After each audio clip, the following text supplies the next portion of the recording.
Lime, duh. Yeah. Let's do it again, baby. And whoa. Woo.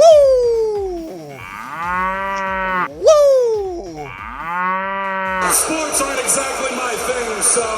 Welcome to the Comedians of Wrestling podcast, the podcast where comedians, the funny folk, dissect their wrestling to an unhealthy degree. There's a lot of beef out here. I am your host, the host with the most viral stand-up about professional wrestling, the best professional wrestling joke on the whole fucking web, Skull. baby. Dan Black. And the winner of that match will go on to face Drew McIntyre for the W. A.K.A. Dunsky Blackamora, a.k.a. Donnie Dirt Sheets. Bing, bing, bing, bing, bing, bing. Donnie Dirt Sheets. A.k.a. Papa Oat Milk, the creatine dream. Coming at you like Cleopatra, baby, gabba, wee. Gabba, wee. Yeah. Gabba. She's a girl. She's a mine. Roman Reigns is always here. And damn, hum. This is hot garbage. She's fine. What up, jabroniacs? We are back in action. For your satisfaction, with all of our spicy, muy caliente wrestling reactions. Wow. That Hikaru Shida music is annoying as fuck. It hurts my ears. It gets really good, though, as it keeps going. But anyway, everybody, welcome to the Comedians of Wrestling podcast. We're having fun. I'm caffeinated to the fucking moon, baby. Oh, man, I woke up. I worked out at 8 a.m. I fucking threw iron. I was like, I'm dead. I'm dead. I came home dead. I was like, I don't have the energy to podcast. Then I make a latte this big. Cheers, man. Yeah, there you go. Cheers to the webcam. Cheers. Just make yourself a nice 30-ounce oat milk latte, and you'll be ready to rock. Fuck, man. Cheers. Before we get into all of it, I just want to say something. It's not even on my list here, but I just want to say thank you to all the people posting your Spotify list showing that Cow Podcast is like a lot of times your number one podcast, and people listing it as their top podcast of the year. Seeing that reminds me, I always say this to you guys, like, we just do this pod, like, into the vacuum of yelling at each other, and especially in this year where we don't go into the studio, and we lost a lot of the, fun social elements of the pod. It helps to see that you guys appreciate it, and we have, like, such fucking diehard fans. It's unbelievable. Loyal. You guys, a lot of you guys have been with us for years. It's just... love to see it. Thanks, guys. And thanks for getting the word out there. Tell people about the podcast. If you have friends who like wrestling, man, I really believe if you have friends who were casual wrestling fans in the past, they can listen to this podcast. We're not fucking melting out over here. You know what I mean? We're not ranking matches out of stars and shit, But yeah, so anyway, thank you guys. Okay, a couple announcements before we get into all the spice. That is this week in pro wrestling, and I introduced our panel for the week. It sounds very official. This week's official panel for Cowpod. Okay. Hang on, I want to shut my window because my neighbors are a word that would get me canceled. Okay, Newman's neighbors are on the panel this week. Oh, all right, they're not. Okay. No, I haven't seen them out. You're gonna get canceled. LA is so liberal. If I said what I wanted to say about their mental state, I would get canceled. Oh my God. Okay. Anyway, so I'm going to kind of say it by not saying it. Good. Okay. Oh, you didn't know? Anyway, so anyway, a couple announcements before we get into this, which is that tonight, actually, if you're listening to this podcast the day this comes out, we will on AEW Dynamite this week has been transformed into winter is coming. So everybody, yeah, absolutely. Everybody, gear up. What are you saying, Newman? Just keep going. Finish your thing because I have something to say. Everybody, winter's coming, which is also, by the way, the name of the pilot for Game of Thrones, if people didn't know that. But winter is coming is tonight. Me and Tulo will be going live on Zoom directly after the show for patrons at the $5 level.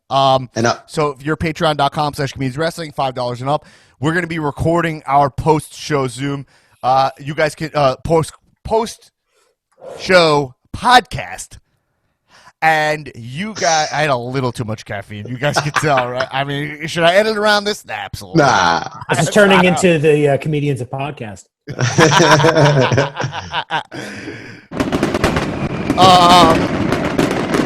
Yeah, but so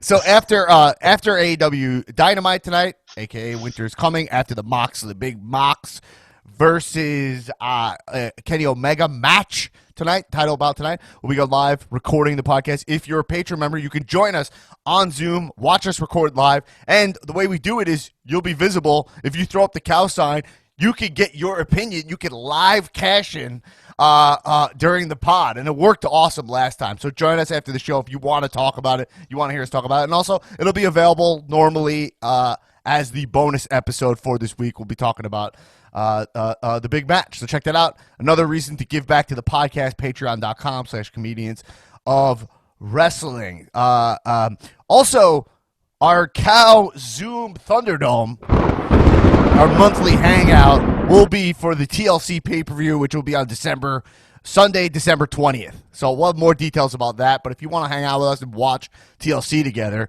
which is shaping up to be a very good pay-per-view. Oh, yeah. Right? So that's pretty exciting. And, yeah. Also, okay, one last thing. If you want to, if you guys, I just got some info coming in. This actually couldn't be more. I got a text just now that is exactly what I'm about to talk about, and we'll see if it comes in time to actually play it. It's a cash in. But if you have a wrestler who's become one of your guys, give us a 5-star ranking on Apple Podcasts, and we will congratulate you for having a new guy on your guy roster here on the show. And I got a text somebody telling me a wrestler is one of their guys. But I'll read two of them right now. This is from PCH82. By the way, write your name in your review because it goes, but your Apple name is PCH82. Which my guess is that's Philip. He says, Thunder Rosa is one of my guys. Wow, congrats. Congratulations. Big fan of the show. Great listener community. Get into it. Thank you. Caves, Texas. Okay? He says, Darby Allin is one of his guys. Also one of my guys. So congratulations. Do that. Rank is 5 stars. I have another one that's going to be coming in. He's telling me he wants it to be in audio form. So I'll play it that comes in. But someone we know, a friend of the show, is making a wrestler one of his guys. Big announcement. Wow. And for new listeners who are like, what's this one of my guys thing? You know exactly what it is. Okay? For sure. The epitome of one of my guys is Ultimate Warrior is one of my guys for life. I don't care that he doesn't know how to wrestle. I don't care that he was a dirty Fox News pundit. I don't care that no one could stand the guy. The Warrior was so deeply one of my guys as a kid. I saw him when his music hit, and he ran around. He ran around the ring. He's one of my guys. It's not debatable, right? Yeah. If you're having a conversation with people, I just want to reiterate this because it's almost it's such a core value of the Cow podcast is that no one controls who your guys are. That's your individuality. Yeah. That is your personality, right? You could debate if something's good or not, but the way you shut down the conversation is, hey, listen, dude, he's one of my guys. It's not up for debate. And the same way Ultimate Warrior is one of your guys, Dominic Mysterio is one of my guys. So it's Right. perfect. It works out. Yeah. Get it all over. Just all Straight up sides. pathetic, but it's Further, fine. He's one of further your guys. illustrating that one of your guys can be literally anybody. Yeah. Some people's Dominic guy. Mysterio. Some people have Dana Brooke as one of their guys. You That's know, true. I mean, The Dana it's Brooke, the Dana Brooke constant. Yep. Yeah. The Brookalites. I mean, what are her people? I don't know what they are. The Flexers. The Brooks brothers. The Brooks brothers. It's just two guys. It's two twins. Oh man. Anyway, guys, a lot to get into. So yeah, just remember, support the podcast, give us 5-star rating, tell people about the show, post about the show, go out on a limb for the show, baby, because you don't know. We could Thanos this thing any day. Who knows? You know what I mean? Oh my God! So would that mean only 50% of the pod exists? Or Guys, I got to play a new announcement for the show. You ready? I haven't heard this. Okay. Live. What up, jabroniacs? It's Pitch Mr. Perfect, a.k.a. Skylar Aston, a.k.a. the name dropper. I just wanted to hop on here because I have some very important matters to discuss. Been watching a lot of wrestling up here in Vancouver as I've been filming season 2 of my show's Always Extraordinary playlist, premiering on NBC January 5th and available on Hulu and Peacock as well. But while I'm up here watching wrestling, you know, some shows are a little more fast-forwardy than others. Something that I cannot miss, that I've been paying very close attention to, is Roman Reigns' progression as a heel. I have been enjoying it so very much. It was really kicked off for me on the one pay-per-view with Jey Uso when he was in the center of the ring, kind of crying, having an emotional moment as he was beating up his cousin, but still remaining a heel. That took some nuance and that took some real acting, and those were real tears. But apart from that, he looks so goddamn good without the vest. I am so happy. Maybe we'll eventually get a new theme. Maybe we'll get rid of the dog and the logo of him doing the Superman punch. It's a little too babyface for me still.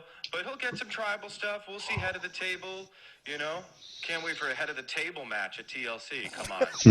Write yourself. Anyway, I'm getting sidetracked. But what I really, really want to state here, right now, and I'm not going to do what everyone thinks I'm going to do and just flip out. But what I want to do, see, the fact of the matter is, when someone you idolize, table, and you don't have a favorite wrestler at the moment. Used to be Seth Rollins for a while, still love Seth, just can't claim a number 1 spot. That is why, with no subtlety, I want to declare Roman Reigns one of my guys. Wow. He is one of my guys forever. His story, yes, was it late? Did he have to headline many Manias? But did that all contribute to where we are now? Yes, we can't change the WWE universe. And he's fitting in and slotting in right where he needs to at this very time. And all of that is now just backstory. As he progresses as a heel, maybe gets away from the family stuff, leans into the family stuff, he is leading the charge with Paul Heyman. Paul Heyman is not his mouthpiece, and we see that now. We see that he believes it with all of his adrenaline, with all of his work ethic, the way his body looks right now. Everyone laughs at vestless Roman idea and how we keep mentioning it, but it's here, and it's here to stay. He'll eventually become a babyface, I hope in years to come, not months, of course. But it will happen.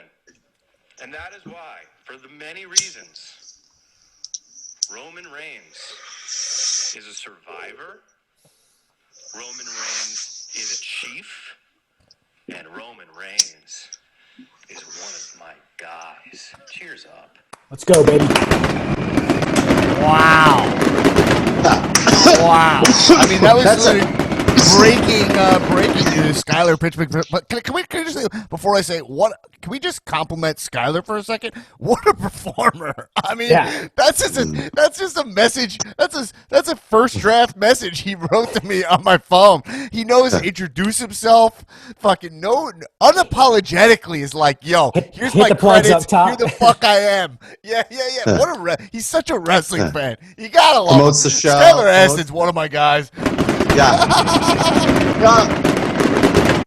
So I'd like to announce that Skylar Aston is also one of my guys. Thank you. All right. Newman's still waiting. He's still waiting. Listen, I want to see. I haven't seen the mean streak yet. I want to see what happens. you're waiting for the Skylar heel turn. Now, like, you got to see him as a heel. I'm thinking top 5 sells of a super kick of all time. Skylar Aston is in there for me easily. One of the best takes of a super kick of all time is Skylar Aston at Calmania 1. Yeah. You know, I have it on video. It's unbelievable. There's that iconic photo of him like yeah, halfway down already. I mean, Skylar Aston as a referee, I mean, he's one of the greatest refs of all time, and he's only done, I think, 1 match to date. Anyway, here's what I want to say. Okay, so congratulations to Skylar Aston. And if you want to be part of this one of my guys, all you got to do is give us 5 stars on Apple Podcasts and say, "Guy, I am just to let you know, I'm sticking to where I'm at, which is Roman Reigns. I've been burned before by Mr. Roman Reigns. I'm glad I'm into it. I have no argument. As a matter of fact, not only do I have no argument, look at these shoes. I bought the sneakers that Roman's wearing right now. Wow. You don't see the hypocrisy in this. Aaron found them for me. Shoes that he wore because he wore them. Yeah, he looks so good in them. And I'm going to look like some fucking geek Jewish guy walking around LA and thinking I look cool with some jump bands because Roman Reigns wore them. You're easily, that added 15 to your max bench. Like, easily. Yeah. Easily, those shoes. Plus 15 strength. But here's what I'll say is that I said it this. I'm sticking with my decree. I will decide if Roman Reigns is one of my guys the Monday after WrestleMania 37 coming up in April, hopefully in LA, which is definitely not going to be in LA, but that's it. But also, I'm not the only one to feel this way, by the way. We got a cash-in, actually. And, by the way, I haven't been pushing the cash-ins because we'll bring the cash-ins back. You can still cash in if you want, 316-530-2429 if you want. But we'll bring it back more when we get into Mania season. That's when you guys get really fired up with the cash-ins, you know. But we did get a cash-in I think is on this topic, and we should play it. All right. Jay $sign on the line, and you're welcome for the time. I'm cashing to say, Dan, you're wrestling with loving an addict. That addict is Roman Reigns, and the drug is the Jabron zone. When Reigns is clean, best free, and veneer smeared, he's our guy. But it's dangerous to make Roman one of your guys because he can hurt us all if he reinvests himself in that drug that is the babyface persona. I'm throwing it all in, though. I'm saying, F that danger. Danger is cool. Roman Reigns, one of my guys. Get on the bus, Dan. I'm cashing in as a superstar, but I'll let you know I have logical and beautiful humans who agree. The nasty one and the first lady, Miss Finnerty. Sincerely yours. This is Jay Money. What up? Congrats, man. Okay. So he's making Roman Reigns one of his guys. I seem to be one of the last holdouts. And the only one who agrees with me about holding out is Shabiro. I mean, he's not one of my guys. It's not a camp you want to be in, but that is where I'm at. Anyway, let's get into talking about wrestling this week. But anyway, we'll see a bunch of you tonight on the Zoom. Or if you're, what flavor? Oh, light, duh. Oh, yeah, the lack of flavor. But we'll see about you after winter is coming tonight. Okay. First thing we go in before you move on, the fact that this is called Winter is Coming, it's ridiculous. Look, and I'm not taking a dig at AEW. This is certainly a problem that WWE has as well, but it is the thing that will keep wrestling in the fringes. Is that their sensibilities are the kinds that will say, hey, let's name a pay-per-view or let's name a big match after a show that has been off the air for more than a year. It's an indictment of their pop sensibilities, and it is exactly the anchor holding the entire genre back from breaking into the Game of mainstream. Thrones has not been gone long enough to be cool again as a reference. I'm kind of conflicted about the Winter is Coming thing.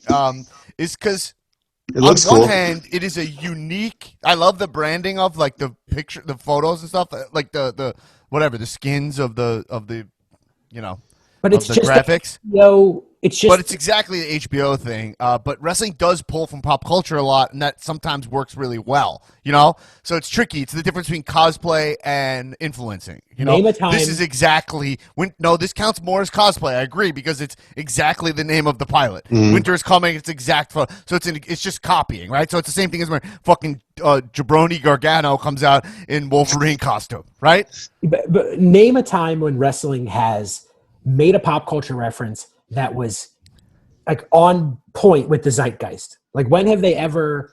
No, they're always behind. ever. Bro. They're always behind. It was like the time when WWE brought out the Ball family and like LaMelo and Lamar like Ball like out, and you're like 8 months why? after Because they're it was- like Listen. It is what it is. You know what I mean? Well, it is. But I'm saying is that Winter is Coming. Yeah. That being said, I'm saying my conflict with it is that like it does look cool, and it is a cool way to make a Dynamite feel awesome, and I like the name. it's also going to be 44 degrees. Like literally, it's going to be winter in Florida. It's 44 degrees tonight, And they're still wrestling outside. It's awesome. It's what I love that. But here's the thing: is that what gets me frustrated is everything being like revolution, execution, retribution. Yeah, right. And everything is like that. You're like evolution, revolution, execution, institution, whatever. Evolution. Yeah, and you're like, so like your Winter's Coming is kind of like a breath of fresh air.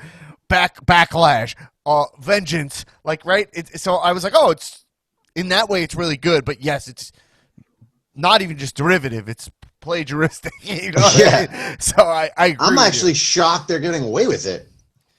Well, like they're how not are they saying able to Game of use Thrones, it? They're just saying Winter is Coming. It's like it I know, falls but under still, like parody, Same way SNL can do like what they do, Right. It's kind of like I just feel like that line would be trademarked, wouldn't it? Like, how is there no trademark on Winter is Coming? I think it's vague enough that no, it's not the Winter. Yeah, it's not like the name. They didn't call the it like, Farmer's Almanac actually has the trademark on Winter's Coming. Is that true? Fun fact, people. It's a fun fact. And, All right, I'll see you guys later. All right, I'm out. Yeah. Correct. Yeah. All right. So we got to talk about this. Pat Patterson passed away. No easy way to really broach that subject. 79 years old, which is, listen, he lived a really amazing. He had an amazing career and an amazing life. I mean, I always say this on the podcast is that I am so bad at eulogizing these wrestlers, the legends and stuff, and giving them. I feel like I cannot do them justice. So what I always say is take time out of your day. Go on the WWE Network. Watch a Pat Patterson match. Go on YouTube. Watch a Pat Patterson match. You know what I mean? And appreciate his work. But look, guys, if you like the Intercontinental title, he was the first Intercontinental champion. He's a creator of the Royal Rumble. His impact on pro wrestling, it's funny because I remember him the most, just given my age, as like one of McMahon's like stooges. Yeah. But also he's came out on Legends House, and is one of the first openly gay wrestling icons that I know, right? Mm-hmm. I mean, there's some gay wrestlers here and there, but at that level in that company, not to mention, I think his most lasting legacy is just go on Instagram, look at every wrestler telling stories about the guy and what he meant to them. Backstage, he's always been there. So, give Pat Patterson. I don't think anybody underestimates the importance of Pat Patterson. Any modern mark, it's rare to have someone who at that age still feels so relevant. There's a couple of them. It's him, Arn, Flair, a couple of these guys still hanging around where you're like, man, they matter so much. They've survived so much to still matter to this company. There's a reason for that. So I know what I'm going to do is I'm going to check out I'm going to get well versed in Pat Patterson, which I probably should have done for a long time. Yeah. So rest in power to the first Intercontinental Champion. Yeah. All right. I'm going to jump into something that's equally bleak. How long till it's you did a really good job of that. I did? I mean, you said you're not good at it, but I thought that was a good, really solid job. Better, dude. You know what it is? It's always it's like that was really nice. Yeah. What can you say? Good job. It's just That's like there's always yeah. Thanks, man. Yeah. What can you say? You know what I mean? Yeah. It's R.I.P. PP. Yeah.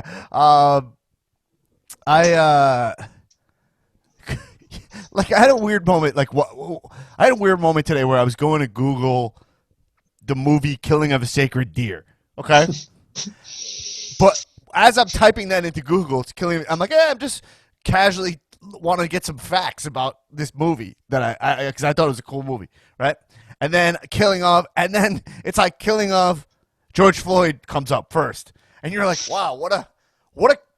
You're like, wow, it's amazing how that context can switch. And I think, if I'm making some kind of weird roundabout point, that's always why I feel like talking about the legacy of wrestlers is almost disrespectful on this podcast where we're a bunch of clowns. You know what I mean? I got you. And so thank you, Tulo. That meant a bunch to me. Yeah, no problem. But check out Killing of a Sacred Deer. It's a fucking cool movie. You didn't like it, Newman? Starring Pat Patterson, right? Pat Patterson's amazing in it. He plays Nicole Kidman, which I thought was really convincing. Okay, here's something equally bleak. You guys ready? Yeah. I promised you guys I would lead the show with this. Don't worry, we're only a half hour in. How long till it's okay for Trump to come back to pro wrestling? Is there a time on that, Newman? To be fair, has he ever really left? I mean, folks, yeah, of course. I mean, this is McMahon's. I mean, Tulo just schooled This is Vince McMahon's greatest booking of all time. Is that Look. I like to keep my politics out of wrestling. I actually watch wrestling as an escape. Sure. I'd rather not, have somebody with an agenda. I respect that. President being on WWE. The only reason I thought about that was I was watching what Sammy's doing. And you're like, imagine you can actually bring the ex-president of the United States into this and have Sammy heel off on him. Oh, wait a minute. That changes everything. Right? Yeah. Like, can you imagine Sami Zayn talking shit about Thanksgiving to the former goof president of the United States? Like, we accidentally elected this fucking moron to be the president for 4 years, and now we get to use him as an actual president, in wrestling storyline? I mean, it's maybe... Listen, here's what I'd say. If it means he uses time doing that over actually starting a real news network, I'll take it. You know what I mean? Yeah. He would have to, they would have to job him out, though. I don't want to see him do anything that makes him a threat in that realm. You don't want him back with Lashley? No. I think Lashley should fucking choke him out in the middle of the ring. Oh, anyway. All right. Well, I'm asking you honestly, okay? Honestly. Yeah. How long till WWE can get away with having Trump involved in a WrestleMania storyline?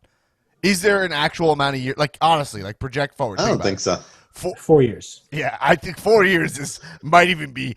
I would say in 3, I think they can pull it off, no question. Right. No, have a Trump versus McMahon rematch where they both choose. They kind of just ignore it. They're like, the former president's here. He wants to take over wrestling, and they ignore. How people forget, right? It'll work. No, I think in 2 years they might be able to get away with it. I mean, honestly, 2 weeks. He'll be in there. He'll be there this Mania. Right. Well, I can tell you what. Inauguration. It won't happen until it can happen in front of 80,000 people because he's not going anywhere unless there's a crowd. So. Right. And also, the ramp, they got to make sure it's on the proper angle. We know he's very slow down the ramp. They couldn't do it in Florida. You guys remember the WrestleMania 33 ramp? He couldn't make it down. That was an 80-foot ramp. I don't think he could get down there. Imagine Trump doing that ramp walk, that slow-ass ramp all the way down. His music's playing. They have to restart. Hail the Chief like 40 times over and over. Oh, man. Anyway. All right, let's talk about pro wrestling. I think we should start, since we were talking about winners coming. I think we should start with winners coming. Just do a couple predictions. We're not doing it like a proper pay-per-view prediction thread, but there's only 2 matches that are worthy of predicting, and that's Kenny versus Mox and the Battle Royale, because that's for like the Diamond Ring. Those are the only matches that have actual like stakes. Right. There's just like exhibition. There's like, Kazarian versus Jericho, which could be a fun, cool match, stuff like that. But okay, let's start with this. Let's just start with Omega versus Moxley. Why not? Yeah. Do you guys think Kenny's going to take the title off Mox tonight? No. Shit, it's tonight. Oh my god, dude! Yeah, I'm like mentally thinking I have like 4 more days after this to watch this. And the winner of that match will go on to face Drew McIntyre for the I have a feeling that match is we're not getting a winner tonight. I think something's going to happen. Schmaz? Yeah, I feel like it's just all happening. Just like the turnaround is also way too quick for Kenny to win the title. And the build-up doesn't feel right, even though people are saying this is on Austin Rock level, I mean. Yeah, it's also not like Renee's not that pregnant yet. Yeah. Right? Like, you have an opportunity to do something really cool tonight. And Kenny taking the title off him, like I feel like these guys could just beat the shit out of each other where they got to, like, some version of the ref has to stop it because he's like, this has become not a match. And right? Well, the last time was it that, I don't know, or maybe the first time they went against each other, I mean, there was that crazy glass table spot and like through the barbed wire, barbed wire netting.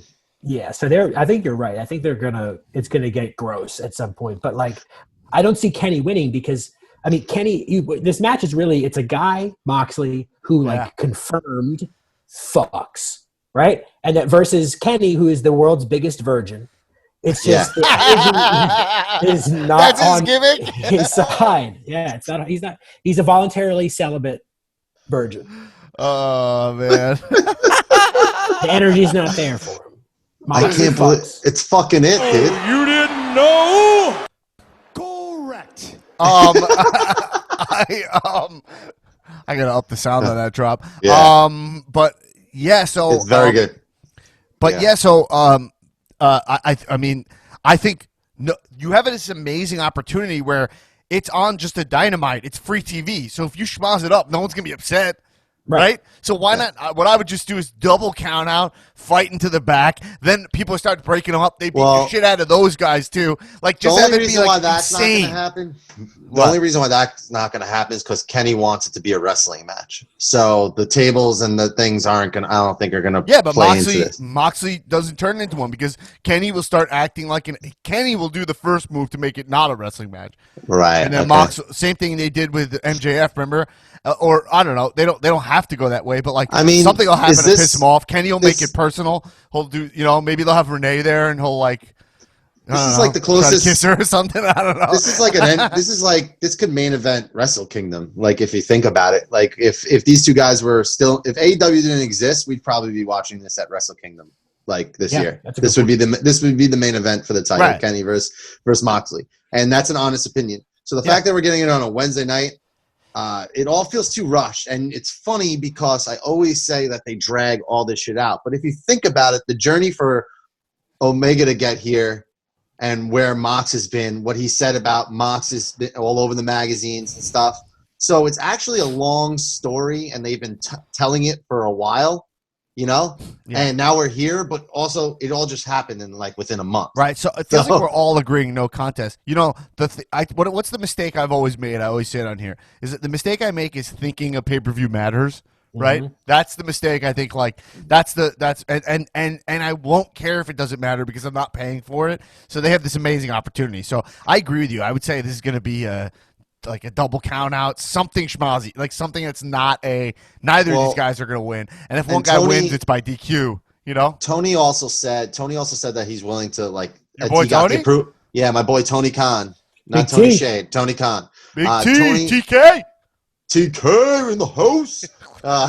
Tony Khan said that he got the approval from TNT to go overtime. So if the match doesn't end at 10, they're gonna go like. Are you kidding me? They allowed them to push back to a Fast Five replay. Actually, Tony Shade. You think they don't? Are they okay with starting Fast Five 4 minutes later? I don't know. Almost had me. You never had me. You never had your car. Yeah. Oh my God. It's Toretto. It's Dominic Toretto. Oh my God. He's coming. He's bled over. We bled into Fast Five territory. He whips his car up into that little alleyway, it's just like halting in the fucking Camaro or whatever it is. Oh my God. It's Paul Walker. Oh. Paul Walker's back. Oh. Anyway, guys. Wow.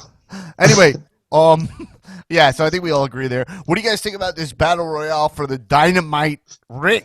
I mean, they just threw all these guys into this match. It looks like. Yeah, I think honestly, to me, I think it's just lame. I think it's they already just had a battle royal. I said it. Why not use this as an opportunity for the women? Like, this year the women get the ring, and then give it to someone like Britt Baker. Imagine what Britt Baker could do with a sick diamond ring or something like that. And then there's two outcomes for this match. Hangman. No, there's two outcomes for this match. It's just have MJF keep it, and then it's like he does anything to keep that ring, and it's like that's the thing, or give it to Sammy, and then MJF is like so pissed that Sammy has his ring, right? That's damn, that's good. They're probably gonna go inner circle drama with it, right? But there's no other way to go with it. There's actually no other. Hangman's the only other way. What does Hangman do with it though? What does that do? I don't know. Cowboys always got their treasure that they're after, and that once they have it, they flaunt it. I think he should melt it down and make it into a belt buckle, but that's just my opinion. I mean, I would love if whoever gets it's always melting it down. I got no problem with that. Got to wait. Quick pee break. Okay, so all right, moving on to WWE stuff. Raw and SmackDown this week. I thought they were both okay shows. Had some really high moments though, which is what's been happening lately. I had this thought where I was like, man, because I know we have wrestling, goes in cycles, right? Like this is kind of the downtime of wrestling in people's minds, and I get it. It's hard to watch wrestling all year long. We all always say wrestling should be in seasons technically, but man, the good shit is so good right now. And I feel like I say it every year around this time, around the Survivor Series, TLC time, where I'm like, this is where stuff happens that it's where they book things that that are stuff people want, but then they don't. They're matches and opportunities that people want to see wrestlers get, but they happen now when people kind of dip out, right? And then people complain when it starts getting to Mania season when they start booking it more mainstream. And I'm like, well, just stick around at this time because, on Raw this week, we got to see literally a match that was Matt Riddle versus Keith Lee versus AJ Styles, which is a match that you would never dream would happen, Yeah. And it's amazing how quickly people write that off. We get to see that for a number one contender spot against Drew McIntyre for the title. And meanwhile, Drew McIntyre is the champion, which is a guy who beat Brock, So it's like wrestling fans, we gotta hold ourselves accountable here, which is there is good shit happening and it's on the main roster. It's amongst truly awful shit, whatever Retribution's up to. I'm not even wasting any time talking about those idiots on this show. But, right? That match was fucking killer, right? Yeah, I was thinking this the other week, too. I know this is traditionally, the lull times, Daddy, but, it's maybe one of the more memorable lull times that I can kind of fathom. There's so much cool. I mean, how cool is, we've said this before, but, all the, top card shit is just firing on all cylinders. Yeah, but I would argue that these are not.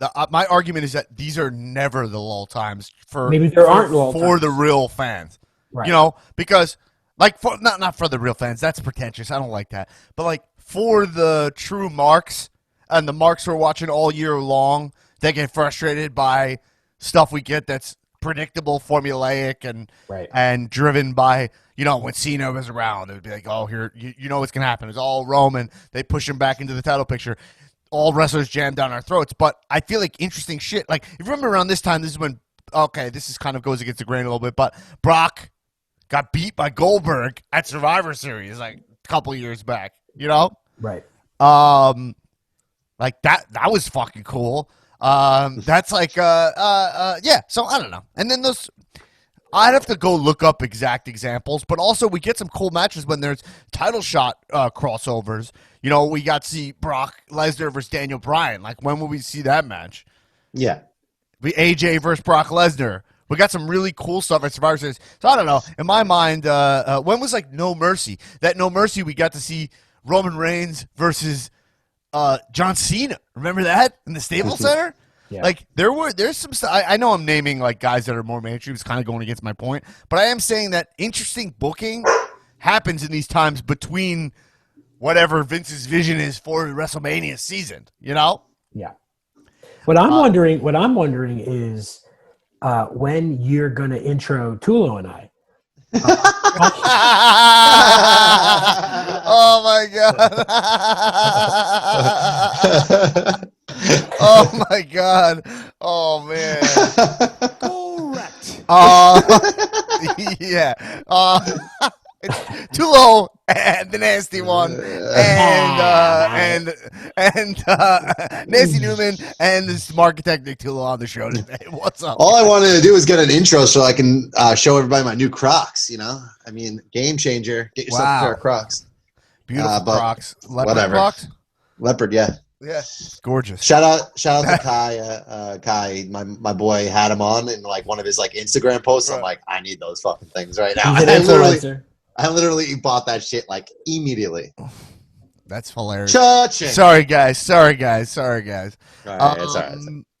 But anyway, I just think there's a lot of cool shit. Like right now, you know, people are I'm just saying, like, people are going to complain about the times right now, but I feel like AJ versus Drew, we've never seen that. You know? I mean, we get it. We get it across. If you look at what's going to be coming up, I mean, you can easily say every title actually has some kind of significant storyline going around it. IC title's hot. Sammy's doing a great job. Right. Even the U.S. title will now going to get Riddle and Bobby Lashley. That for some reason, I think that's going to be amazing. You got the tag team championships are their weakest points, but you have very charismatic people holding them. So you have New Day and you have Street Profits. So anytime they're on TV, it's almost like, wow, this is entertaining because it's 4 really charismatic dudes on TV. And then even the women, Sasha, you got Asuka. I mean, Raw. The biggest thing is that SmackDown feels like more of a TV show, and Raw is kind of like too long and doesn't know it's got like no identity. 3 whatsoever. hours, it becomes this weird variety. It becomes a variety show, yeah. Right? And you know, Vince has said that's what we do. But Raw with that extra hour, it makes the show like, yeah. You know, when you're watching it, you're like, all right, is this filler? Should I stick around? Is something cool gonna happen? Like, I can't even imagine if I was writing Raw as like the head writer, not just like the segment writer, where you're like, the thing that comes before it to be like, people are gonna fucking turn off the TV before this awesome segment. Why not fill the whole show with awesome segments? You know, I know it's like sounds a little Seinfeldy, right? It's a little like, why not make the whole plane the black box? If it's the only thing that survives, it's like, why not make it all good? You know, like I get it. Like I get that's what I'm saying, but I don't think it's that hard. Like we all love wrestling so much. Right. It doesn't even have to be that good for us to think it's good, you know? Yeah. They just go out of their way to make it bad, you know? So you're like, when you put Retribution on there and you've carried them entirely, when they come on, I mean, if I'm some dude at home and I'm watching and you don't have to do this podcast, I might just be like, I'm going to turn this on. I'll fast forward this. It's like, it's not worth their time. The whole 3 hours. I think obviously the thing that we love about wrestling is the theater aspect of it, but I think that what we're seeing is that like we'll just talk about WWE because I think all wrestling obviously has this problem too. But like WWE, they focus on this sort of archaic like mechanics of, you know, does this person win or lose, and how does that make them look if other, you know, in the future for other matches, and then they have the story to kind of like make those chess pieces move around rather than just writing interesting things about people who fight each other for a living. Yeah. And so they're just still kind of not doing their own genre the best way. Which is funny because that's what I feel like happens on kind of SmackDown in a way. It's like it's like it just feels, but then you get to Raw and I'm like, what the fuck am I watching? What's going on here? It's like all over the place. It's like it's scattered around, but in it is like a really scary Fiend character and this whole like cinematic adventure that we're going on with it. And then there's this like really beefed up man who is glorious looking and sticking swords into the ground. So it's like, where does this? Well, I guess you could make the argument that you can watch wrestling like a sporting event, where a lot of times people will like watch Sports Center. But like, it's kind of interesting. If I didn't do this podcast, I would listen to this podcast and then watch the show. Maybe, yeah, you know what I mean. Like, I might be like, you know. But I also had a really interesting thing this week, like where it just happened to be my schedule was light on Friday and Monday, so I watched Raw and SmackDown live. Yeah. And man, it's so funny. It's a lesson I'll always keep learning, is that it's so much more enjoyable to just put on. Like, I a lot of times am catching up on wrestling. It's just because of the sheer quantity levels, you know? And that's what I do. Right? I watch the first 45 minutes, and then I start making dinner, and then I leave it on. And then by the time I'm done making dinner, I'll watch like the last like third of it, and then if I hear the Fiend's music, I'll like pop in and like see what's going on. Right. But I'll never forget when I was writing on my wife's television show, and I'd be on the road and I'd be like so grateful for the quantity. Because I would just like had so much travel time and late night like rewrites where I was like, I need to like clear my brain, or I would just have it on a mute in the background and just have wrestling. Record like, the pod. Yeah. Oh God, I record the pod with Tulo at 4 a.m. It was unbelievable what I was up to. But anyway, that was wild. But anyway, so the point is, going back to our thing, the thesis of what's going on right now in wrestling is that the good stuff is great. And that's what we're going to talk about. And let's get into it. Even though I know Newman has a gripe with this, so let's lead with it. Randy versus Bray Wyatt, the Fiend. We had Alexa Bliss lead off the show on Monday in a pretty entertaining opening segment. I just want to say I really like opening segments being promo. I know it's like it was the biggest complaint against wrestling of like WWE for a long time, is they would start. McMahon would come out, and yes, it did get repetitive after a while, but like I do like kicking off the show. I like when it kicks off with the show, like, hey, here's what we're setting up for the show. So I like when they do start with the segment. Personally, I like that there's match. They can kick off with a match also, but I'm saying I don't know. I like it. And Randy came out, and Alexa had her new Moment of Bliss set up. I like that they're adding to her character every week. Like had that little doll in the table that was kind of creepy, you know? Yeah. So scary. I mean, no, here's the thing. But Bray, I'll set up the thing. Is that so then Randy came out and he cut a promo. Randy's like acting right now. I think he's on a very high level. He seems very vested in what he's doing. He feels very like he's in the zone. It's kind of crazy. He lost the title, and I'm kind of fine with it. Like I like Drew having the title, especially with the AJ match coming up. It's kind of weird, even though he was on a roll. But like Randy's just picked. Like this is the year of Randy losing and it not affecting him at all. You know, he's lost a lot of big matches this year when you break it down. Edge, Keith Lee, Drew, he's lost like a lot of the big ones. So, but still came out looking amazing. And so, yeah, he comes out and he's like, oh, I got to find Bray's weakness. And his weakness is like, I think I found it. It's Alexa. He also connected with Bray because he was like, we have a lot in common. He said we have a lot in common, right? So what they have in common? What did he say again? He that they got a lot of pain, and that he wears. Yeah, they his both on the hear outside. voices. Yeah, and then he wears his on the inside so he can blend. Yes, which I thought was really great. But then he said, I love this week Alexa Newman, saying the voices. So yeah, Newman, you had an opinion about Alexa being Bray's weakness. Yeah, I mean, I just think. I mean, here's the thing. Preface this with everything that's happening is still A+. I just think that it makes maybe it's not the best choice. Maybe it's a little McMahon's razor to say, oh, his weakness is this woman who he I guess is.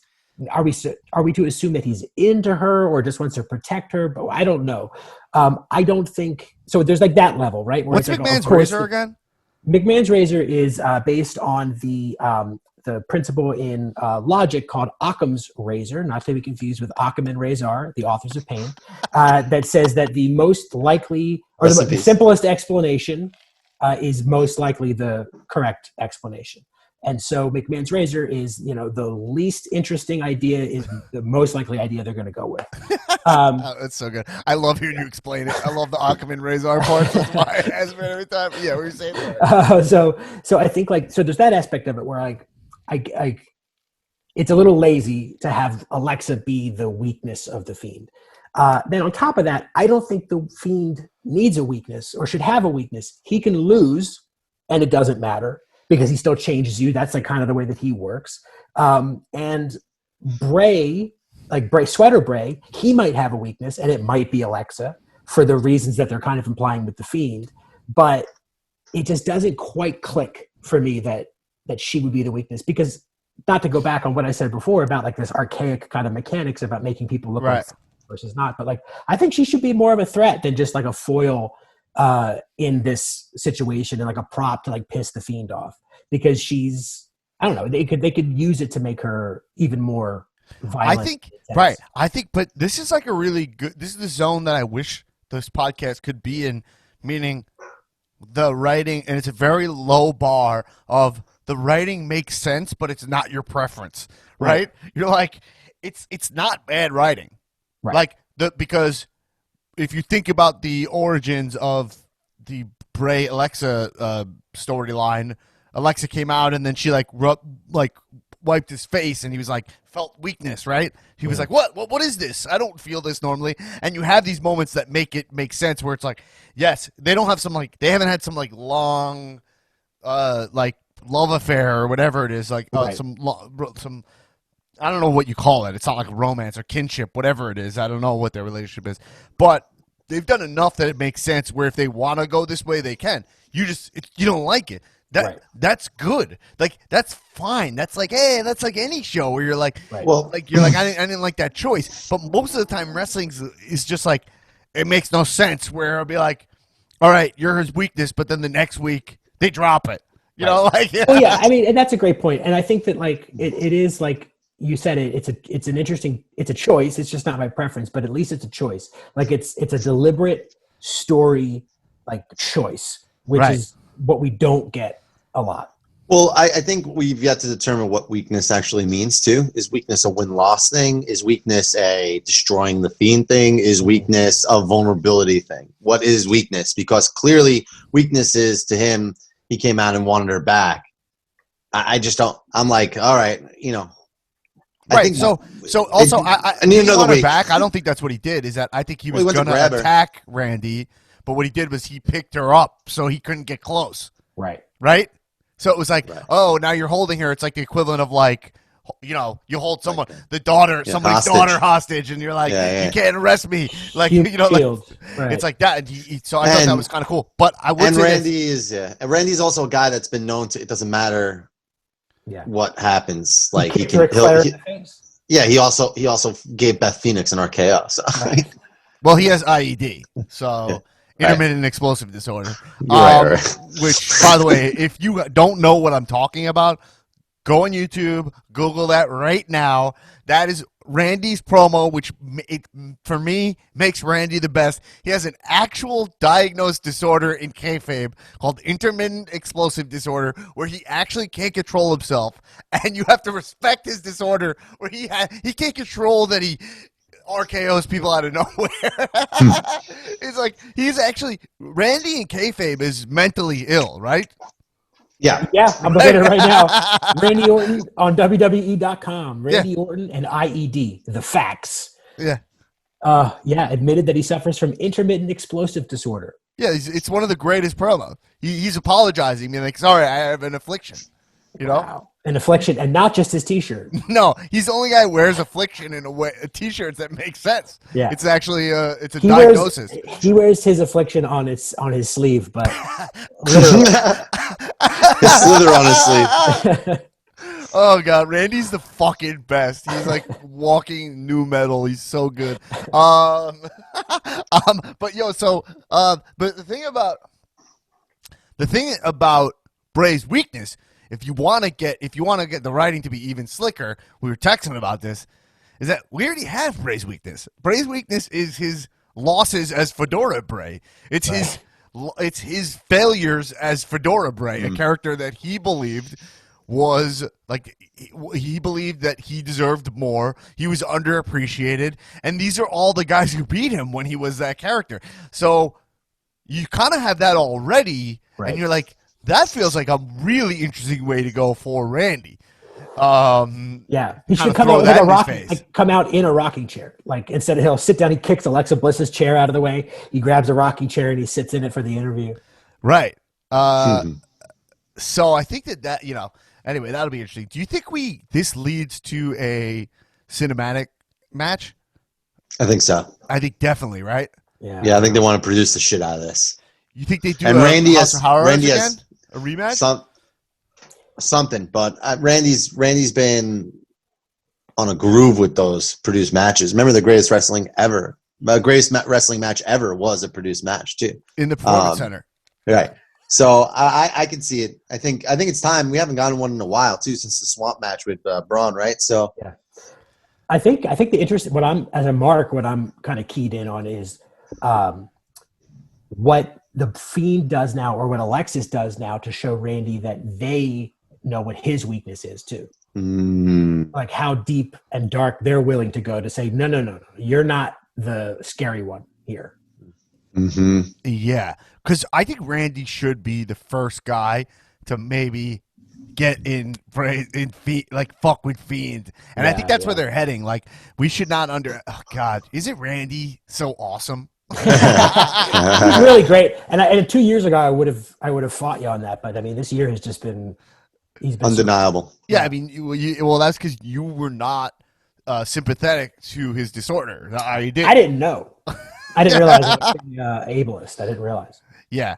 So we'll see where that goes. I think that's gonna be fun. We'll see them do something. Probably at they're gonna do something at TLC, right? With the two of them. That should be pretty fucking cool. That pay-per-view shaping up nice. Let's talk about we briefly touched on AJ Styles versus Drew McIntyre, but man, can you not wait to see that fucking match?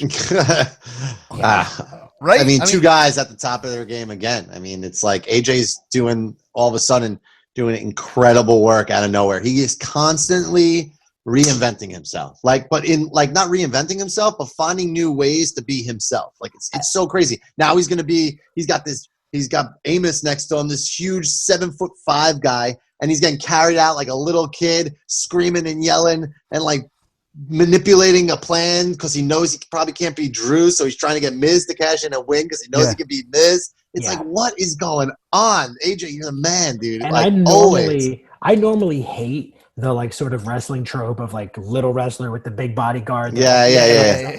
But it's working so well, and it's so funny. Because it's so drastic. It is. Like, he is so he's big. Like literally, he towers over everybody. Literally 2 feet taller. Yeah. Like 2 full more. Yeah. He's like a foot taller than Braun Strowman. I mean, that guy's huge. Yeah. Gigantic. Yeah, but also, and Drew's big too, so it's kind of interesting how that's going to factor in. And AJ, the only thing I'll say about AJ, like, if you think about it, the Survivor Series run, it was like, he's funny. It's like, I really don't need AJ to be funny at all. Like, I need him to be, like, phenomenal. Like, it's kind of like a reminder to how good he was this week. I almost forgot for a second that he's the best wrestler in the world. Still in his 40s. You know what I mean? Like, so it's kind of like, it's like, I just want to see him in Drew. Like, I mean, think about what we're going to see. We're clearly going to see a phenomenal forearm into a Claymore, right? Oh my that's going to be God. insane, you know? He's gonna do like 6 backflips to sell it. Yeah. That's gonna be really that's gonna be really fun. And he's gonna get carried out. He's gonna kick his head right off, yeah, and then Amos is gonna carry him out in his arms like a little child. Has AJ wrestled a guy one-on-one that big? Brock, right? Yeah. Cena. Like, But I think Drew is not taller Cena's than big, Brock. but not like Drew's huge, right? Yeah. AJ's the best, man. Yeah, but Drew AJ standing there for is gonna like that's a huge size differential.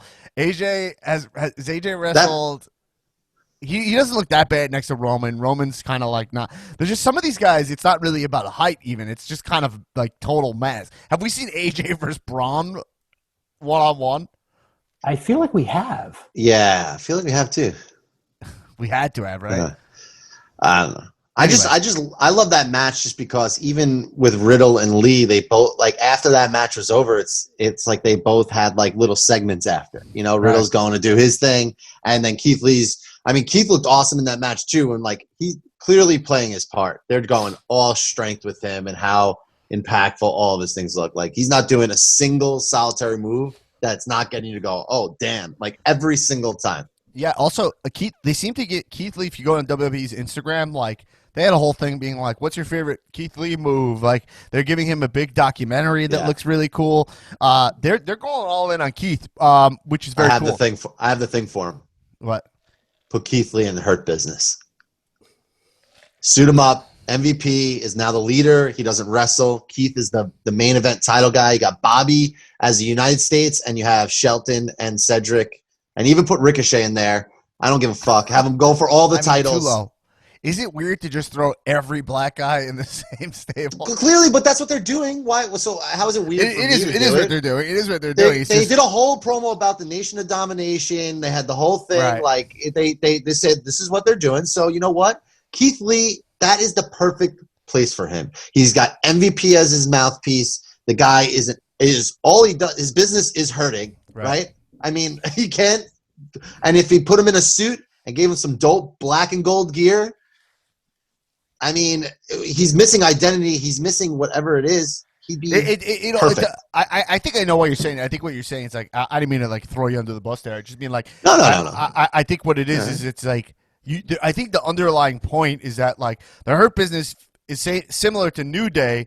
Feels like WWE struggles to write for the black performers, and like so when they kind of do their own thing and like show the writers like here's what you should do for us, it succeeds. Which is 100% like, what they're doing, because you could tell MVP has like almost probably 75% total creative control there. Like I feel like most of the time he's like freestyling it a little bit, Has MVP always been this good, or is this a new thing for him? No, MVP's always been pretty good on the mic. Yeah. I never was like a huge fan of his, like when he was, first, back in the, like, I don't know, when was he around? Like, he was around like 05, like when I was 06. I was watching I remember when MVP showed up.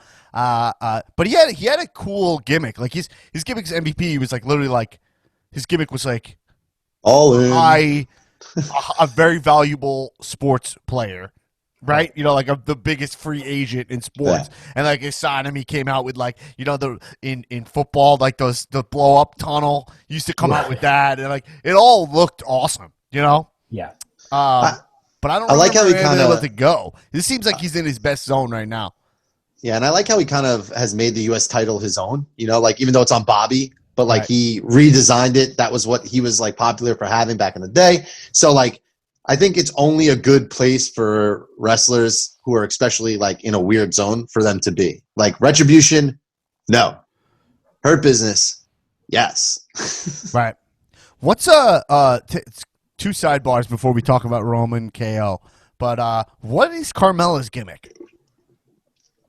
What this untouchable thing? What is it? It almost to me is like a little too undefined, right? It's down the road of she started like she's telling the story how she became champion and then she lost it and then she started doing everything that everybody wanted her to do, which was dance and do the whole thing, but realized that wasn't her and now she has to be herself, which is like this goddess, I guess, untouchable. That's what I got out of it. I mean, it's a great counter to Sasha because wow. Look, both of them look insane. Like, I'm if this is a match at TLC, Tulo's really trying to get this catchphrase over. His wow. I mean, wow. Whoa. Stop the clock. It's like on Howard. Whoa. Yeah. For the Howard Stern fans, you know what I'm talking about. Whoa. Stop the clock. This is the kind of thing I'm in for the pageantry, more than anything. Like, I mean, they're gonna look all their gear is gonna look amazing. I'm interested to see where she goes with that. I just wish she cut that promo and it was like a little generic. I used to be a good guy, now I'm a bad guy because I hate you guys. Well, I mean, that shit with Sasha coming in from the back and putting her hand down. You got the boss on the rings. That moment was, I thought, was awesome, a classic, perfect backstage segment. Like, really well done. Whoever wrote that, cheers to you, because I like popped when I saw that champagne glass come in. I was like, hell yeah, here we go. I think that was awesome, and I think Sasha. I'm excited for the feud between the two of them. I'm actually just pointing out my one thing, which is like I want a little more clarity from Carmella, and I hope we get it. I think that, yeah. I mean, we have like 3 weeks until TLC, so I'm hoping that it's less wrestling for them and just building up promo wise and all that kind of stuff. All right, I'm gonna randomly jump over to AEW for a second. Tulo, I got a little present for you. Okay, ready? Oh yeah. Hold on. It's the last of the true hybrids. I got it.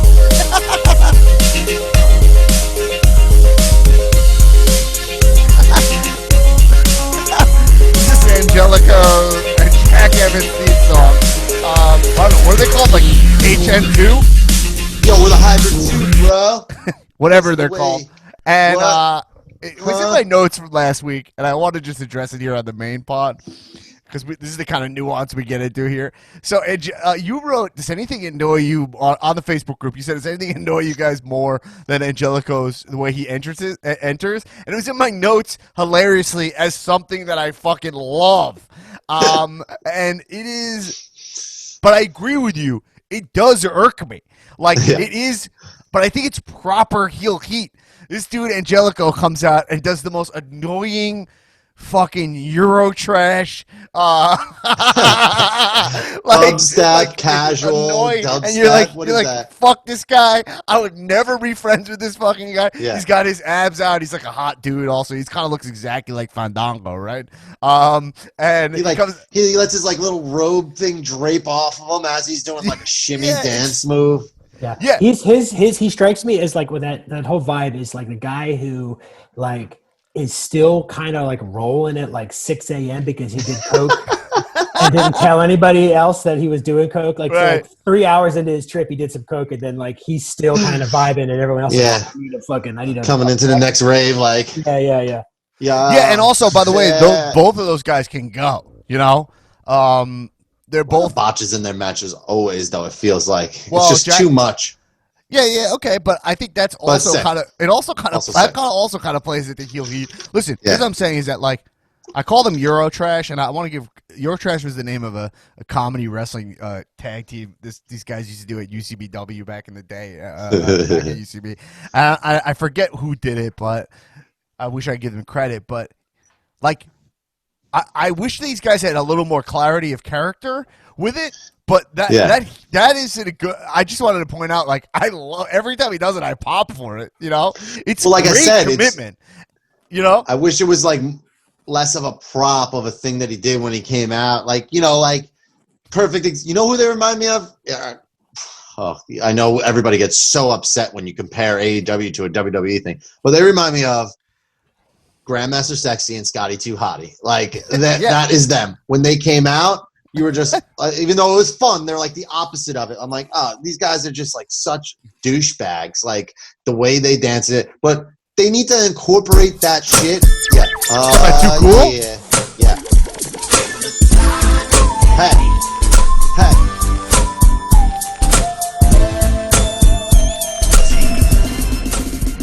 Like they were an annoying fun. But yeah, this is crazy. It's the last of the true hybrids. Oh yeah. By the way, if you didn't notice Angelico's walkout, or you just kind of like it didn't fit, now you'll never not see it. You will always. Now you never not see it. And none of that. I bet you're gonna get excited to see it. But I think they're about to feud with the Bucks, right? It seems no, they're they might be. I think they're gonna because they're probably gonna lose to the Bucks. They're like they're good guys to feed to the Bucks. You know what I mean? Anyway, guys, keep that. We'll talk more about that later on the Zoom call. Become a patron, patreon.com. Give this podcast a couple bucks if you're digging it. Come on, don't be a jerk for once. Okay, let's talk about Roman versus KO. It looks like we're getting. So if you look at those three feuds. Those four feuds: Randy versus Bray, AJ versus Drew, Roman versus Kevin Owens, Carmella versus Sasha. A lot of cool stuff brewing. Cool stuff brewing in this time of year. I don't want to hear people complaining that WWE sucks. I'd even stretch it. But some of it's really good.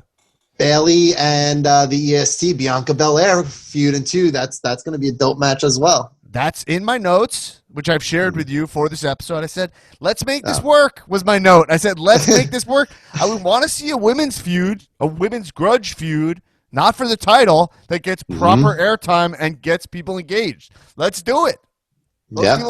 Outside of NXT, it usually doesn't exist anywhere else. Because they don't even know what to fucking do on Raw, that they have to include Asuka into the tag team title picture, which...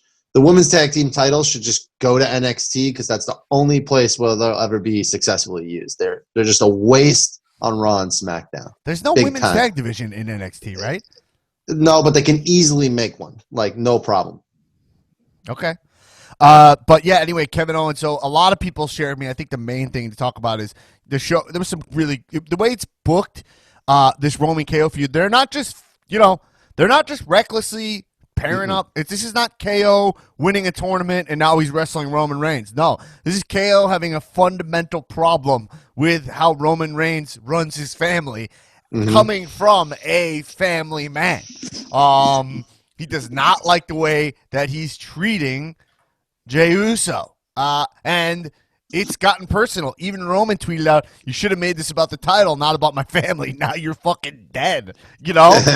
And it's kind of cool because it feels like Kevin Owens is standing up for what he believes in, but he feels like they're properly booking Kevin Owens for the first time as the every family man. This is the thing that I thought we were getting for him when he came back, when he was cutting those promos in the bowling alley, you know? And he's a babyface, and he's getting fed to Roman, and it almost feels like one of us fighting Roman Reigns, like the unstoppable guy, you know? And it's feels like exactly what you should be doing with Kevin Owens. Where are you guys at? I think it just reminded me of why Kevin Owens is one of my guys, why he's one of the best wrestlers in the world, why he can't – I mean, there's no – the guy is on the – I always say it. If I've said it once, I've said it a million times. Kevin Owens is a legit national treasure. We don't deserve him in WWE because he's that much better than it, honestly. Seems like you're a little stupid, but you're actually really stupid. So. Kevin, he just gave you a compliment. Come on. The minutia of the grays in his beard and just things that are from top to bottom. The guy is like... You're giving him credit for his beard? Letting the gray grow out shows a new side of him. I think there's a lot of little details about people constantly bringing up his past and him not being able to trust himself because people don't, no one ever trusted him. This is a whole complex of Kevin Owens, and it's fucking I think the best version we've ever had of him, honestly. You know, I kind of had a thought about KO where I was like, they tried to feed us kind of like Randy Orton 2.0 with Kevin Owens for a long time. Where it's like he can't control himself, you know. He kind of had that blank stare in his eyes because he would power bomb people and be like, "Oh, I don't know why I did that," and that does work. but it's tough to pull off when Randy Orton exists, you know, because it feels so much more natural from him. So Kevin Owens really does work as a babyface, in the way of like just being the everyman, and I hope they can get it over here, and like family is really the key with Kevin Owens here, because like you have Jey Uso who's getting Fredoed out by Roman, where he's like straight up like, and they're doing it every week. I called it out. I said, "Are they?" When I saw a sneaking suspicion of it, I was like, "I think they're doing a Fredo thing with Jey," and then they're doing it like this week. Roman retained his title or whatever. He beat Drew McIntyre at Survivor Series. Jey helped him out, and he's like, "Yo, I helped you out." Like, right? Same thing as that moment where Fredo. Wait, what are you saying? What are you saying? I'm making the point. Jey can't do it right. He's always kind of doing it wrong. He doesn't totally get it. I would say almost less Fredo, more Christopher to Tony. You know, like I think it's more like, you know, Tony's the bigger guy. He's the head of the table. Christopher is now like off his rocker. He's off his edge. It's the same metaphor, I think. Yeah, I think so. Yeah, I never got, like, I always thought Fredo was just more of like a little bitch, you know, like I'm not getting that from Jey. Jey's a tough dude. No, like, if I had that gun to the head, I think that the Fredo comparison's way more cartoony and it's way more of a goof. And I think there's still room for a Fredo, but Christopher Moltisanti, by the way, we're talking about, he went Sopranos. And so I think, exactly. Christopher's trying to make money his own way, and it's kind of like not the right way. Yeah. This doesn't get over without Jey Uso. I'm sorry, but like honestly, like none of this Roman heel stuff really gets to the point where it is now without Jey. If Jey's not there, or Jimmy, whatever, like however they wanted to do it, like this guy is absolutely killing it, and he's like makes it all believe. It's legit perfect television. Like you can't beat it. Tulo, this is part of Tulo's brilliance. His broken brilliance here is. They should Fredo Jimmy. They Christopher Jey and Fredo Jimmy. Jimmy should be like a total fuck up, blowing the family's money. He should be like trying to bang every diva. No, I don't know, whatever. I'm putting it. The reason I did that is because I'm putting it back in Godfather times, a more misogynistic time, you know. Well, they have a very interesting thing where Jimmy and Naomi, right? So it's like, Jimmy's going to have to fall in line. Now you have Naomi telling him not to. And now Jimmy's going to have to convince Naomi to fall in line too. Bring everybody into the mix. Like we've been talking about it. But don't do it too quick.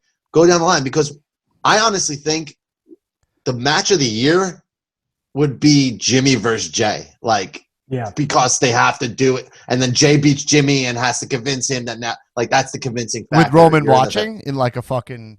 In like a mafia in like a fucking like a throne or something. Yeah, dude. And like from the skybox? I mean, shots of him in the skybox, right? Yeah. We need Roman in a skybox so bad. Oh. So bad.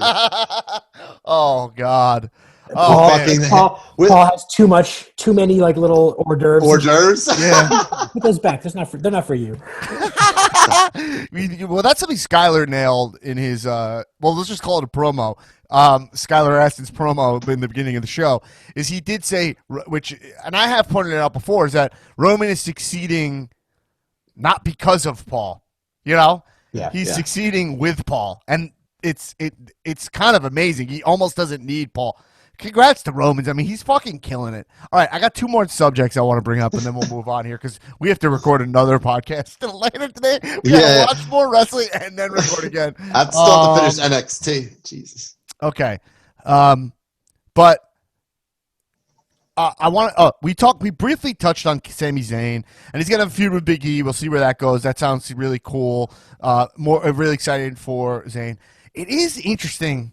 They are pushing Zayn. It's the second time we're seeing a progressive person as a heel character in WWE, which I really want to point out. And the irony is that Daniel Bryan was the other one. Daniel Bryan was talking about saving the planet and getting booed, right? Yeah. And he was telling people hot dogs are bad for you getting booed, which, by the way, is a representation of our society. Like Michelle Obama was trying to get people to not kids to not be obese, and people are like, "Stop telling us what to eat, fucking Michelle Obama." Remember, like they labeled her as like pretentious and blah blah blah for like trying to get people to understand health, And so it is a reality. This is kind of heel, but it is confusing to me because they called him like a conspiracy theorist, Sami Zayn, right? No, he's saying that that's what they're making him out to be. Like there's some WWE is out against him. So that's why he's doing all these things and these maniacal heel things to win, is because he truly believes that they don't want him to win. Okay. So that makes more sense. So like he's calling them out for being like the evil doers, but in reality he really is. Like it's amazing. And he keeps focusing on time. Like he beat Shelton Benjamin not Shelton Benjamin, I'm sorry. He beat Apollo Crews in 10 minutes and then 10 seconds. He lost and then it only took him 3 to beat Daniel Bryan. So now here's a little tidbit, real quick history note. I learned this. Big E used to, when he's in NXT debut, the 5 count, he did the 5 seconds. And like in his promo, he was like 5 and he's like, how that used to go. And then counted to 10. So I'm all into what Sammy's doing. You want some Steiner math? And I think he's actually, in a unique way, he's really made that IC title like awesome again. Like doesn't it suck how bad that title looks? Like that's my problem with it. Listen, I don't hate the design, but it's so fucking like forgettable. It literally like color-wise blends into like the TV. Yeah. It doesn't like the other one like was like, oh, that's the IC title. It was like way it's more not gold enough or like silvery enough. Yeah, it had like the white strap. It felt like it like it's kind of like the title looks so unimportant in a weird way.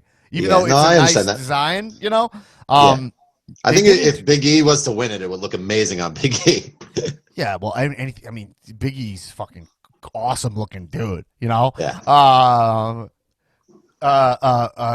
Yeah. So anyway, but it's like he got to call out Thanksgiving, which I thought that was like I kind of like applauded WB for like, him calling, being like, this holiday's fucked up because Sammy's a Canadian, and he really believes this shit. Like that's very authentic for him. He goes like his comments against America are like probably make McMahon puke. I mean,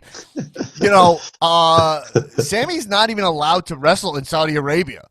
So, he's not even allowed to enter Saudi Arabia because he's Syrian, has to do right? With, yeah, and Jewish, right? Isn't he a Jew? No, I think he's Muslim. No, he's Muslim. That's right. Yeah, but it's because he's Syrian specifically. You're right. Yeah. So you're like so it's like this is a really nice job of WWE finding what's interesting about a guy and bringing their real persona into wrestling, and that perfect like work shoot stuff for Sammy. Him dressing like fucking Castro. It's really good. Yeah. Sammy is killing it. And for me though, it's like it's I actually, to tie this back a couple steps to Angelico, right, where it's like when a heel does something that don't say it, I'll have to play it. That he knows is going to like piss people off, right? I have to wonder with someone like Angelico, is he doing that walk because he's thinking, oh, this is like a corny way to walk and it's going to make people mad? Or does he genuinely think I'm walking cool, right? And he just doesn't understand. Yeah, the fact that you don't know is really good. Right. But then with Sammy, though, it's like he's dressing like Castro because he knows that it's going to piss off the people that he wants to piss off. Yeah. The imagery. He's using it intentionally on purpose. I agree. It's fucking great. Something awesome about the hell of a kick being his finish also feels like a big military boot to the face. Dude, is like that also kind of fucking works, right? Yeah. I mean, that match versus Daniel Bryan was that brainbuster on the outside of the apron was fucking insane. Right. And this is a guy. I mean, Daniel Bryan was retired for like brain injuries, like and he's just taking all the spots against his head again. Like it's insane. I agree. Daniel Bryan's hair looks awesome too. But I would assume that Roman's going to beat Kevin, and then we're going to get Kevin versus Sammy, like a feud from probably Rumble to Mania, right? I mean, it has to happen. For the that's really ladder match at WrestleMania. Ladder match. War games. Also, if I'm WWE, I let those guys do pile drivers. Just let them do an indie style match and open the show with a ladder. Let them do package pile drivers. Just like, guys, do what you did on the indie scene. Apron bomb. Tear everything. the house down. Tear the They house won't do down. that. Okay, last thing I want to bring up before we go. I want to just talk about Aleister Black and the lack of Aleister Black. Aleister Black. Aleister Lack. Yeah, that would be if this was like PTI, right? That's what it'd be in the sidebar. I got a feeling I know what's going on. Well, okay. Well, we'll go to that in a second because I'll read. Oh, yeah, a little bit you of knew Donnie it was Dirt coming, sheets. folks. I hit the You sheets knew it for was this. coming. And the reason I hit the sheets for this, I try to avoid the dirt sheets, but I was like, where's Aleister? And I got really curious because his wife was fired from WB. And I'd heard this, and take this with a grain of Meltzer. This is where we need Aaron. Because he goes, okay, so I'll read this. This is Aleister Black. This is what Dave Meltzer said about Aleister Black. So basically he's saying that they don't have a storyline for him right now. They don't have a story, so they're just keeping him off TV. They don't know what to do with him. But also he was saying that there was a point when Aleister Black was considered as one of the names that would go against Brock at WrestleMania 36. The other name was Drew McIntyre. Everyone else who was involved in the decision-making process voted for McIntyre. When it came down to who should beat Lesnar, who was leaving after Mania, the two choices in Heyman's eyes were Drew McIntyre and Aleister Black. Although McIntyre got the main event nod, Heyman intended to protect Black and book him like a top-flight star after WrestleMania. And I don't know what happened. Is Heyman not the writer anymore? I don't follow any of that shit because it's so fucking boring. But I don't care who's the head writer. The head writer of the show, his name is Vince McMahon. He does everything. If you're the writer there, it means you agree with him. If you don't, you get fired. Seems to be what the pattern is. I don't care. But yeah, now they know what to do. Aleister Black. It's interesting because Aleister Black feels like the easiest guy to get over to me. I don't know what easy. The thought process was. You guys think about he had a feud with KO. They threw an eye patch on him for no fucking reason. Nothing they've set this guy up for such failure. But it's crazy they would just like have him wrestle Brock Lesnar without establishing him at all. Like Drew, you can really do that with. By the way, Drew is crazy established. Drew's story is so good, and by the way, Rhea has a really cool story also similar to that, where she could be like, I went to fight Charlotte. It was supposed to be my big moment. COVID happened. I lost. So Rhea's actually set up nicely in a very similar way. But like Aleister, come on, like sell us to him as the Dark Overlord. How this kick fucking knocks you into an abyss. Like you need to take 10 weeks off after this kick. You're never the same after that. Before you're going to throw him at Brock Lesnar? Like, of course everyone voted for Drew. He's nothing, Just think about the last time we saw one of his entrances where he's stalking to the ring, grabs the rope, he walks in, he flips over, he does his thing. It's like that was like the most exciting thing about wrestling. Yeah, the guy would do a backflip into to sit cross-legged. Forward roll, yeah, like same thing with Ricochet. It's like we saw Ricochet's entrance for the first time in like months on Raw, and he's been on Raw every week. I feel like we haven't seen a Ricochet. I was like, this shit was the best. When this guy's music used to hit, you were like in awe of both these guys. And it's just like you can't figure out how to write for them. But like, see, Ricochet's a little trickier because Ricochet doesn't have this like character. Like you had a guy successfully rising from the grave, satanic gimmick. You can play this sound of like that. You have Undertaker leaving. You have this kind of gray area, I mean, I don't want to step on Newman's amazing Spooky Boy versus Biker thing, but you have a guy pulling off the gray area where you could add a supernatural element where his kick hurts you, in a way that's more than just the actual force of the kick. It's more than that. There's an element to it where the tombstone, same thing. That's like, metaphorically, the tombstone is you falling into your grave and right? Like you literally lay in like you're in a coffin, you're dead. So it's like you're not even really thinking about the move. You're more thinking about the symbolism of being dead from it. So you're like, you have so much with Aleister. They set this guy up for such failure, and then like Vince is just gonna be like, yeah, let's have him win the Rumble. He'll get Shinsuke'd. You think that even if Vince thought he would let Aleister Black beat Brock Lesnar at WrestleMania, the day of mid-match even, he would be like, all right, have Brock go over. Right? I mean, there's no fucking chance because he didn't make him cool. The audience isn't gonna pop for him, you know. So anyway. I think Aleister is getting Dean Ambrose a little, and I think where you have a guy who has an idea as to what he thinks is cool and what he wants to do, and he's trying his best to get that through. While you have McMahon being like, "Oh, you're a devil guy. You're this is what you are. It's great," and he's trying to, and so he's fighting through that like the Dean Ambrose barrier. I want you to knock on my door and pick a fight. So stupid. Me. No, it's like you don't want this guy to talk about fighting. That's not what you want from a dude who's that like that. He's not. He doesn't fight. He goes to battle. He goes to war. Right. There's only one answer. Yeah. He needs to go to NXT. Him and Shinsuke. Put him in back to NXT. Yeah. Put Aleister Black. Actually, you know what? Honestly. Oh my God! And they took away his amazing song. Yeah. Oh my God! Because they got beef with CFOs. Oh yeah. By the way, I want to just say this: is that Zelina Vega has. Yeah. Well, who cares? WB has enough money to pay for the song. That's awesome. You know, even if CFO is gone. Zelina Vega had two things. We said that she spoke with the head of SAG, and then she tweeted something out that said, "I just had an amazing phone call." Yeah. And Renee liked it. Interesting. You guys have an ambulance match? Someone have an ambulance match? No, Zelina would be perfect in AEW. She is exactly what they need. Too low. You know, you shit on AEW, but who wouldn't be perfect in AEW? Not everybody. Matt Cardona, not perfect in AEW. That guy should leave. He's got to get out of there. Matt Cardona's not perfect anywhere. He doesn't have like a character, you know? So that's what I'm saying. But not everybody's perfect in AEW. Because let me tell you something.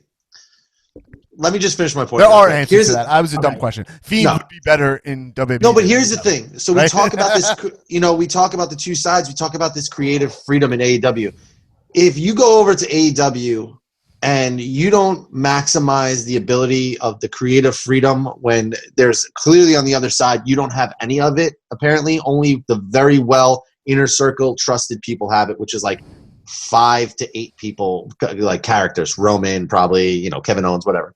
But these guys go over to AEW and they think they could just willy-nilly it when it's just such a waste of time, man. It like really bothers me that Matt Cardona going over to AEW and people thinking this is a great thing when he just went over as Zack Ryder still. Like, no, man, you have the opportunity to do something special. Figure it the fuck out. Like, I'm telling you now. You didn't like Miro's new video game show? I don't care what fucking Tony Khan says that he was abused. Miro was abused in WWE. Great. But he's over here. You're not abused when you get to wrestle John Cena at WrestleMania with a tank. And you come out of the tank. Like, that was Tony Khan's big talking point. You know what someone makes a talking point? That in it's almost like Mad Libsy, where you're like, if I say it like this, you'll think, yeah, that was stupid. And then you have to know yourself and know your opinion strong enough to go, I know you tried to just manipulate me there, but no, that thing was awesome. You're not going to convince me that being on a tank at WrestleMania wasn't the highlight of Rusev's career, and it wasn't a gift McMahon gave him. Even losing to John Cena at WrestleMania with a fucking tank. I don't even know how he got here, but yeah, that was my point. But Tulo, I think what you said is Zelina would be perfect for AEW. Yeah, that's right. What you mean is Zelina would be perfect for AEW Dark. Wow. Accurate. Correct. I gotta fix that drop. That drop is so good. I will give them credit. They are trending the women's division in the right direction. AEW, a lot of new things that are finally happening. They're just not. They need to start booking it, which I think after this, once winter has came, all over tonight. Winter finishes. Once winter has finished this, all over tonight. We will.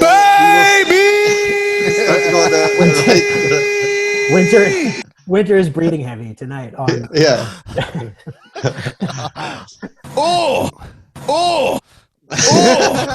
Oh, what's that? I think A little bit of the bubbly. I've gotten so good at soundboarding. But how are you not a patron of this podcast? If you're listening to this podcast this far deep, you're not a patron. Come on, man. Patreon.com. Come hang out with us later tonight, man. Do you not want to know what it is to be an artist, man? This is fucking Etsy, Art. baby. Buy my little sweaters. Oh, man. Speaking of sweaters, look at this drip right here. Oh, man. Anyway. But yeah, no, I think that shirt's amazing, by the way. I think Aleister Black is leaving WWE. I think he's got one foot out the door. He's pushing his merch. He's pushing his clothing line real hard. He's got Selena on there promoting it. Like, I think he really doesn't like what went down. And he's pushing it hard, but I think he's looking for a way out. It's either he goes down to single arm rows way less than I do. I mean, here's the thing, and here's what I noticed. I watched. You obviously putting up way more weight than him. What do you do? 100. He's doing 75. Wow, good job, John Silver. Yeah, but he body of meat. Man, he could just kick my ass so bad. Aleister Black. Can you imagine he kicked me in the face? He would literally knock you out for 10 weeks. I'm so dead. I'm so dead. Edson fucking Barbosa, your head off. Yeah. Well, remember when he showed up to a Cow Underground wearing N1 shorts though? I don't know. Oh yeah. I don't know if I'd respect him there. WWE is such a fucking bad show. Bawling in Rucker Park. You have a guy who literally raises from a coffin, and you're like, let's put him on some stuff, Rucker Park, fucking Umbros. Yeah, dude. Oh, he's got a basketball. He's got a basketball match against Wesley Snipes and Woody Harrelson. I will say this, like, seeing Kevin Owens on NXT just makes me think about how much they need to just put all those guys on NXT and just let them fucking run. There's so many you have Ciampa, Gargano, Kevin Owens, Sami Zayn, Shinsuke, Finn. Just like let them create their own fucking superstar show and do it in NXT with Triple H. Like if we're gonna just waste Ricochet, all these guys, like just let them run amok in NXT. It's perfect for all of them. I'm like sick of watching this shit. If you hadn't heard our Patreon episode last week, I think it was me, Tulo, and Shebs. No, I wasn't there. We went in Shebs a whole. Oh, it's just me and Shebs. I don't hold me accountable on something that Shebs is on if I wasn't there. Please, God. No, dude, Shabiro. Well, Shabiro did two things, by the way. You're missing out if you don't hear. Shabiro was talking about. We both went into a whole tear about how great Kevin Owens was on NXT last week. Yeah, he good. Was so fucking good. If you want to watch one thing, if you don't feel like watching NXT, watch the Kevin Owens show. He pulls off a perfect wrestling sketch in the middle of NXT. It's amazing. It's really funny. It's funny. It's good. It was awesome. He was awesome. And then he was great on commentary. I honestly think I did a great job. Kevin Owens sold that. What? Like I sold that to Shebs. Shebs hasn't watched NXT in 3 months, he said. And like last week, me saying Kevin Owens is going to be on commentary got him like interested and wanted to watch it. But he's also a man of the business, and he'll say he had to watch it because he was doing the pod, the bonus episode, and he couldn't let his fans down. Shebs is texting me. He watched Io Shirai versus Rhea because we pushed it. He'll watch it. If we tell him something's good, he'll watch it. That's a good thing about Shebs. He lives by principle. You tell him something's good, he'll watch it. Anyway, but we'll see. You guys think Alistair's leaving? I think he's Newman. gone. You think he's leaving? I wouldn't be surprised. I think it's going to happen very soon, immediate. Honestly, where does he go? I don't see. Yeah. No, he'll hold out. He'll do his 90 days. Him and Zelina kind of together. They'll spend some time and blast out their their Twitch and their clothing line. Immediate buy for Tony Khan, right? Oh yeah, immediately. Yeah, I mean, because he'll make Tony Khan look so good because you'll come in, have him wrestle. Can he? Come on, let's hope that Alistair leaves. I don't need him, they're not gonna have him meet his. We're at this really great time, and I'm not paying attention to it, but I'm seeing Impact is doing a lot of things creatively too. There's a lot of new platforms that are emerging during this COVID era where honestly, if WWE isn't using wrestlers, these wrestlers now, especially with those stipulations of third-party things and stuff like that, wrestlers are going to find a way to just get out of their contracts and go. And I don't think WWE even cares because they know the money spot and what they have. They don't want to waste time trying to create shit for people that they don't believe in anymore. Like they'll go. Dude, if and I'm they want Shinsuke, I go back to New Japan. Like Later. so, right? like right now. I'll just go over there and just be a god over there, you know? Oh, anyway. All right, look, we need to save our voices for Winter is Coming. We are T-minus. We're less than 2 hours away from Winter is Coming here, which is pretty exciting. I'm excited to watch it. And, I mean... Make sure you got the wood, right? Extra wood? Oh, yeah, I texted Tulo. Make sure... You guys make sure you have your firewood stocked. You're stocked up on firewood because winter is coming. War Games. Wait, so is War Games? What is War Games Saturday? No, War Games is next Wednesday. Sunday the 6th. Wait, Sunday it's this Sunday? Yeah. Wait, this is the go home pod for War Games? Yeah, this is the. We haven't even talked about NXT. It's going to be. Well, all right. Well, because we're not going to talk about it, but real quick.